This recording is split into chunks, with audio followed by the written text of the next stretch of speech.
Esse é o Clube do Livro, por aqui na Unicinos FM 103.3, também na TV Unicinos. E o pessoal que também quiser pode conferir nosso clube pelo YouTube, youtube.com/TV Rádio Unicinos, todos os clubes do livro por ali, para poder conferir a hora que quiser. Camila, agora a gente chama novamente então a professora para conversar conosco aqui no clube. Isso aí, vamos então agora conferir as outras observações da professora Maria Helena Campos de Bairros. Fernando Sabino nasceu em Minas Gerais em 1923, né? E ele faz um percurso que grande parte dos escritores da sua geração também realiza. Ele ingressa inicialmente na faculdade de Direito, né? E como todo estudante de Direito daquele período, ele tem interesse por literatura. E tem um grupo muito particular de colegas com os quais ele discute literatura e ele começa a escrever nessa fase, né? E ele se torna, então, depois, mais tarde, ele já ganha o seu primeiro prêmio com crônicas que ele publica. Ele vai para o Rio de Janeiro e acaba depois ingressando na área do romance, né? E ele publica, então, em 1956, que é considerada a sua primeira narrativa longa, O Encontro Marcado, que é uma obra de referência que alcançou inúmeras edições ao todo, 82 edições, né? E a literatura do Fernando Sabino, ela é uma literatura que ela começa com uma profundidade bastante grande, tratando de temas ligados às questões da época, sobretudo as questões existenciais, e à medida que o tempo vai avançando, a literatura do Fernando Sabino ela vai ficando uma literatura mais leve, mais alegre, mais solta, confirmando aquilo que ele queria como seu epitáfio, um homem que nasceu velho e que morreu menino. Esse terceiro bloco do Clube do Livro, então, eu queria falar um pouquinho sobre a forma como o Fernando Sabino escreve esse livro. Eu acho bem interessante como a forma como ele vai tecendo a história, ele vai escrevendo, por exemplo, ele está agora com o Eduardo nesse momento, né? Estamos aqui, né, na rádio e tal, conversando. Sim. E de uma hora ele pula para logo depois, quando ele está conversando com outra pessoa, ele volta para cá e vai depois de novo para lá. Eu acho bem interessante como ele consegue fazer isso e ser claro nesse momento, sabe? É como a gente conta uma história para um amigo de forma casual. Acho que isso aí meio que resume, assim, né? E isso que tu falou é importante, porque a gente não se perde. A gente consegue entender aquilo ali, que ele tá voltando no tempo e na frase seguinte... Sabe, ele volta para o presente. Ele tá conversando com um amigo assim e diz, faz tempo que eu não saio com a Antonieta. Daí ele diz, não, mas eu vi a Antonieta no bar ontem. Daí logo depois tem, Antonieta, você foi no bar ontem? Daí ela responde, fui, por que você me contou antes? Porque o rapaz me contou. Daí ele volta lá pro rapaz, mas você, como assim, sabe? E é daquela forma como ele costura aquilo, eu achei muito curioso, muito interessante. E ele usa um português, sabe, muito... não é um português, sabe... raso, mas é um português muito fácil de entender, sabe? E ele escreveu isso aqui em 53, né? Ele lançou em 53 esse livro. Então era muito mais fácil ser um pouco mais rebuscado, assim, sabe? Ser um pouco mais modernista, talvez, ali. Não, ele tenta ser mais claro no que ele tá querendo dizer. Então achei bem interessante isso do Fernando Sabino. Eu achei um livro, assim, no geral, super fácil de ler. Achei bem tranquilo, não tive que voltar nenhuma parte, que nessa... Acontece às vezes, né, que ele acaba mesclando ali etapas diferentes e que às vezes tem que voltar porque não entendeu qual era a pessoa que estava falando ou o que tinha sido antes e depois da primeira fala. Mas não aconteceu nesse livro, achei muito boa a escrita dele. E realmente. É um livro que tem muitos detalhes, né? Porque eles falam de muitas obras e tem bastante personagens também, porque, claro, tem personagens que não ficam o tempo inteiro, mas tem bastante personagens, então a gente consegue realmente costurar de uma maneira. E eu acho interessante porque...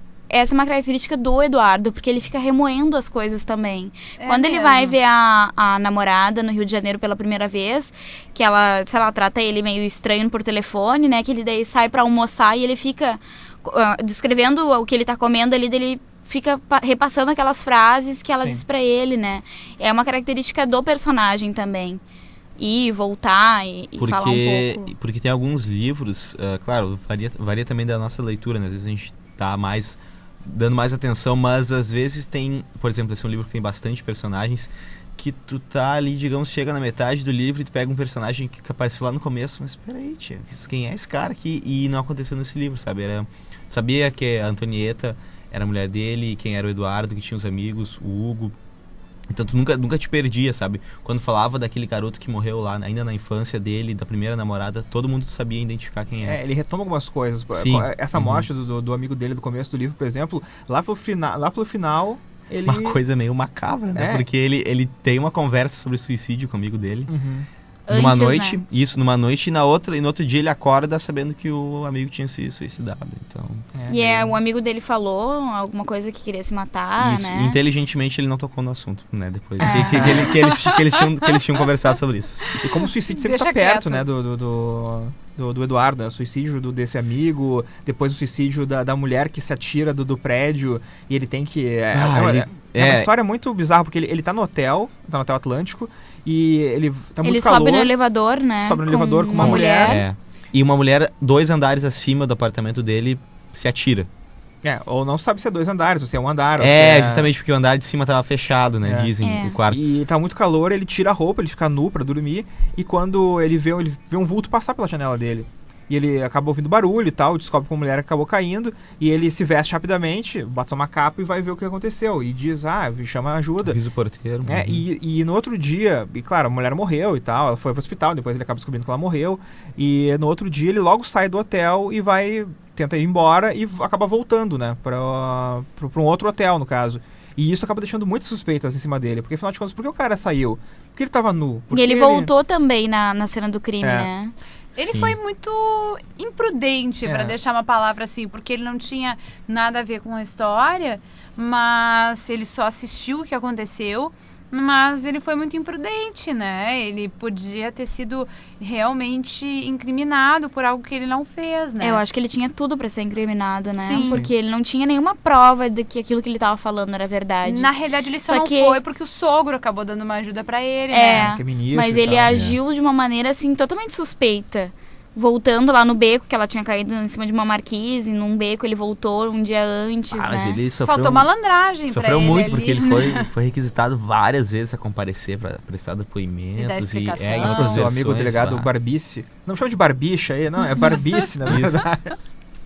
Que era porque eles sempre faziam apelidos para as pessoas, né? E o delegado era o Barbice, no caso, né? Mas uma coisa só que eu não gostei muito do Fernando Sabino dos diálogos é quando... É no começo, principalmente, do livro, ali na primeira parte, na primeira metade, que tinha muitos diálogos entre o Eduardo, o Mauro e o Hugo. E nesses diálogos, às vezes, era muito difícil saber quem estava falando, porque todos falavam de forma igual, sabe? Então, eu acho... não existe uma marcação, sabe? Quem era quem. E isso, claro, né, como é um diálogo muito rápido também, às vezes nem era necessário de saber quem tava falando, mas dependendo de qual é o personagem e como descreve o personagem, tem como saber, às vezes, pela forma como fala, do que tá dizendo, e em alguns momentos eles eram tão parecidos que não dava pra distinguir quem era quem. Então sim, isso eu achei um problema, eles tinham estilos de vida, assim, e aspirações e qualidades muito parecidas, né, então acho que por isso também acabava tendo... Eu até não achei tão complicado, assim, mas sim, tem essa questão deles terem uma linha de pensamento parecida. Uma parte muito interessante do livro é quando esses 3 amigos, enfim, eles sempre se juntavam, saíam, a bebida sempre estava no meio disso, de alguma forma. Muitos chopps. Muitos chopps. E aí, isso. E aí, um determinado dia, eles estão lá, enfim, jogando conversa fora, e aí tomando um chopp. E aí o que acontece? Um deles propõe, vamos fazer um jogo aqui, vamos... Essa parte é ótima. Cada um fala o que pensa a respeito do outro, né? De verdade, tem que ser... Isso, né? Então, dizer o que pensamos uns dos outros e de si mesmo. Dizer no duro, sem contemplações. Você topa, Hugo? O Mauro propôs. E aí, o Hugo ficou meio assim, aquela coisa meio mineirinho, né? Não sei, há certas verdades que eu não digo nem a mim mesmo. E aí, então, mas enfim, eles acabam aceitando e aí cada um ao seu modo conta e um pouco do que acha, conta a verdade sobre o seu amigo, coisas que nunca tinha, que um nunca tinha dito ao outro, acaba falando, né? E aparecem coisas escabrosas ali. Essa parte é tão importante que fecha um capítulo do livro, né? Fecha. Isso estremece a relação ali, inclusive. Porque que acontece? O Mauro faz essa análise, então, do Hugo e faz uma análise do Eduardo. O Hugo também faz essa análise do Mauro e do Eduardo, só que eles começam a se esculhambar muito, como eles o próprio... eles esse tentam é o se termo, defender, né? se contrapor, e daí eles querem terminar o raciocínio deles primeiro. E aí, então, o Eduardo diz que não. Quando chegou a vez do Eduardo, o Eduardo se recusou e tal. E ele diz, se nós mesmos, que nos conhecemos mais do que ninguém, somos de tal maneira precários no julgamento de cada um, é porque não sabemos nada. Não somos donos de verdade nenhuma, temos de buscá-la fora de nós. A consciência é inútil, sem uma convicção adquirida. Isso que estamos fazendo é inútil, é masoquismo. Então, o Eduardo pulou fora, assim. Mas é um momento bem interessante da amizade deles, né? Como cada um se vê de uma forma verdadeira, sem nenhuma censura de que vai machucar o amigo, vai chateá-lo, enfim, né? É, uma ideia que não tem como dar certo no final das contas. Não. Né? Vamos combinar, né? Não. Ainda mais eles sempre bêbados, né? E aí... Pois é, aquele não é muito recomendável. sempre, né, elevado, né? Não funciona muito bem. Mas, se for pensar bem, né? Essa talvez tenha sido as amizades mais fortes, né? Do Eduardo durante a vida toda dele, né? Porque ele sempre tem encontros fortuitos com pessoas, né? Vai lá, encontra o Vieira, encontra, sei lá, quem lá, o Vitor. Aliás, a história do Vitor é bem curiosa mesmo, porque o Vitor, ele era casado com uma mulher e tal, e essa mulher, outro amigo era apaixonado por essa mulher dele, por exemplo. Fica Maria Helena. A Maria Helena fica aquela coisa, sabe? Tipo, como eu tô apaixonado pela minha mulher e tal. Vamos falar com a minha mulher então agora, vamos lá. Maria Elisa, exatamente. Vamos falar com a minha mulher então agora, vamos ver isso. E daí depois, é curioso porque ele fala isso e logo depois tá o Eduardo conversando com a Maria Elisa, dizendo, poxa, ontem o Vitor chegou na minha casa e com um amigo dele dizendo que era apaixonado por mim e tal, umas coisas estranhas. E, de novo, né, esse lance dele conseguir costurar bem, sabe? Sim, uma coisa tipo de história. Tem umas situações assim que eu achei meio assim impraticáveis, na verdade. Por exemplo, tem quando eles eram mais jovens, assim, até essa questão também do chegar e falar pra mulher que os dois gostavam dela, mas quando ele era mais jovem, tem uma situação em que os dois não conseguem resolver uma discussão na questão intelectual, e daí o próprio amigo do lado, em vez de talvez propor uma solução melhor, diz assim, por que vocês não resolvem isso no soco? E eles, tá, tudo bem, vamos lá, agora então. e vai lá, e o Eduardo leva um soco, cai no chão e fica bem tranquilo. Realmente. E o outro diz, eu vou sair pra vocês ficarem falando mal de mim, né? E eles só poderiam fazer isso entre os três, no caso. Eles sabiam que iam falar mal, porque tinha perdido a briga, no caso. Porque, no caso, perder a briga era perder a discussão. Mas eles acabaram resolvendo isso e tranquilo. Foram até beber juntos depois. E a questão do Vitor eu acho muito curiosa, porque o Eduardo, em um momento do livro, ele já foi... A Antonieta deixou ele, porque afinal de contas ele é um sujeito muito explosivo também, não conseguia, sabe... ele não ficava em casa também, na verdade, sempre de noite bebendo, né? E traía ela com outras pessoas. Ela meio que sabia, não sabia, enfim, mas ela tinha, obviamente, né, umas suspeitas. Ela deixa o Eduardo fica sozinho na casa e ele começa a voltar aqueles pensamentos, né, do suicídio. E no momento chave do livro, que ele tá pra se matar, toca a campainha, o Vitor. E o Vitor diz, olha, eu queria dizer pra ti só o seguinte, ó, eu sou teu amigo, viu? E isso desarma ele, né, naquele momento. Se tu precisar de alguma coisa, né? Tô aqui.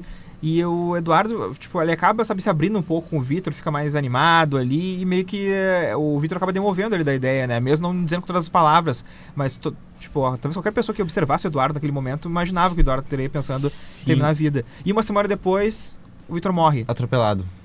Sabe, isso é muita providência, sabe? Providência essa parte divina. do Vitor, que o Vitor fala que, se eu não me engano, ele tinha câncer. E aí... Ele pede por um milagre. Ele pede por um milagre. E acaba realmente acontecendo um milagre porque os exames tinham sido trocados. Então...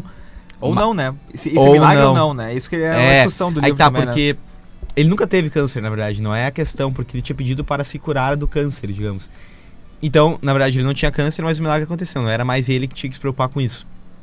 E depois aconteceu uma situação similar com o Eduardo, que ele também pediu pelo aparecimento de um milagre. E da mesma forma, não aconteceu exatamente o que ele tinha pedido, mas de uma certa maneira ele não teve mais o problema dele. Ele se livrou do problema dele. E eu acho que essa parte acabou dando uma pequena luz, assim, pra ele, porque ele estava totalmente sem rumo já, essa parte depois da separação e das noites que ficava acordado. Bom, então vamos pro intervalo rapidinho aqui no Clube do Livro, e depois a gente volta pros finalmente aqui do livro também, falar um pouco do final desse belo trabalho do Fernando Sabino, enquanto marcado com o nosso Clube do Livro dessa semana. Fica aí.